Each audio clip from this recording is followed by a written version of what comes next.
ಈರುಳ್ಳಿ ಬೆಳೆದ ರೈತ ಕಣ್ಣೀರನ್ನು ಇಟ್ಟಿದ್ದಾನೆ. ಭಾರಿ ಪ್ರಮಾಣದಲ್ಲಿ ಸುರಿದ ಮಳೆಗೆ ಈರುಳ್ಳಿ ಮಣ್ಣು ಪಾಲಾಗಿದೆ. ಲಿಂಗಸಗೂರು ತಾಲೂಕಿನ ಮುದಗಲ್ ಪಟ್ಟಣದ ವ್ಯಾಪ್ತಿಯಲ್ಲಿ ಬರ್ತಕ್ಕಂಥ ಹೋಬಳಿ ಅಡವಿಬಾವಿ ಹೋಬಳಿಯಲ್ಲಿ ಸರ್ವೆ ನಂಬರ್ 107ರಲ್ಲಿ 3 ಎಕರೆ ಪ್ರದೇಶದಲ್ಲಿ ಈರುಳ್ಳಿ ಬೆಳೆದಿರ್ತಕ್ಕಂಥ ಮೆಹಬೂಬ್ ಸಾಬ್ ಮಲ್ಲಿಗೆ ಮನೆಯವರು ಸಂಪೂರ್ಣವಾಗಿ ನಷ್ಟವನ್ನು ಅನುಭವಿಸಿದ್ದಾರೆ. 50 ಭಾಗದಷ್ಟು ಸಹ ಬಂದಿಲ್ಲ. ಮಾರುಕಟ್ಟೆಗೆ ಇದನ್ನು ತೆಗೆದುಕೊಂಡು ಹೋದರೆ ಬೆಲೆ ಸಹ ಸಿಗ್ತಿಲ್ಲ. 50 ಭಾಗದಷ್ಟು ಮಣ್ಣಲ್ಲಿ ಹಾಕುವಂಥ ಪರಿಸ್ಥಿತಿ ನಿರ್ಮಾಣವಾಗಿದೆ. ಇರ್ತಕ್ಕಂಥ ಈರುಳ್ಳಿನ ಆರಿಸಿ ತೆಗೆದು ಎಸೆಯುವಂಥ ಪರಿಸ್ಥಿತಿ ನಿರ್ಮಾಣವಾಗಿದೆ. ಕೂಲಿ ಕೆಲಸದವರ ಹಣ ಸಹ ಬಂದಿಲ್ಲ ಎನ್ನುವಂಥ ಗೋಳಾಟ ಇವ್ರದ್ದಾಗಿದೆ. ಮಳೆಯಿಂದಾಗಿ ಸಂಪೂರ್ಣ ನಷ್ಟವಾಗಿದೆ. ಹೋದ ಬಾರಿಯೂ ಸಹ ಇದೇ ರೀತಿ ಬೆಳೆ ನಷ್ಟವಾಗಿತ್ತು. ಬೆಳೆ ಹಾನಿ ಸಮೀಕ್ಷೆಗೆ ಬರ್ತಕ್ಕಂಥ ಅಧಿಕಾರಿಗಳು ನಾಮಕೆ ವಾಸ್ತೆ ಬರ್ತಾರೆ, ಆದರೆ ಯಾವುದೇ ರೀತಿಯ ಪರಿಹಾರ ನೀಡಿಲ್ಲ.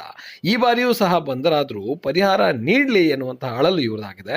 ಸಂಬಂಧಪಟ್ಟ ಇಲಾಖೆಯ ಅಧಿಕಾರಿಗಳು ಸೂಕ್ತ ಕ್ರಮವನ್ನು ಕೈಗೊಳ್ಳಬೇಕಾಗಿದೆ. ಬೆಳೆ ಹಾನಿ ಸಮೀಕ್ಷೆ ಮಾಡಿದ್ರೆ ಅವರಿಗೆ ಬೆಲೆಯನ್ನು ನೀಡಬೇಕು, ಅಷ್ಟೇ ಅಲ್ಲದೆ ಪರಿಹಾರವನ್ನು ನೀಡಿದರೆ ಮಾತ್ರ ಮಾಡಬೇಕು. ಇಲ್ದಿದ್ರೆ ಯಾಕೆ ಮಾಡಬೇಕ್ರಿ?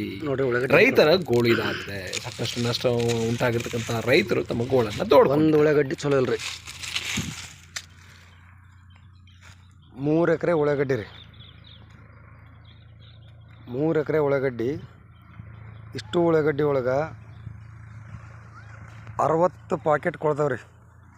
60 ಪ್ಯಾಕೆಟ್, ಒಂದಲ್ಲ ಎರಡಲ್ಲ ರೀ. ನೋಡಿರಿ, ರೈತರಿಗೆ 3 ತಿಂಗಳಿಗೆ 6 ತಿಂಗಳಿಗೆ ಎರಡು ಕಾಣುತ್ತೆ ನೋಡ್ರಿ. ಇಲ್ಲಿ ಇಷ್ಟು ರಾಶಿ ಬಿದ್ದೈತಿ. ಇದರೊಳಗೆ 50% ಅಂದ್ರೆ ಅರ್ಧ 100 ಚೀಲ ಆಗುತ್ತಪ್ಪ ಅಂತಂದರೆ 50 ಚೀಲ ಆದರೂ ಹೊಂಡುತ್ತಾ ಇಲ್ಲ, ಇನ್ನೂ ಗ್ಯಾರಂಟಿ ಇಲ್ಲ.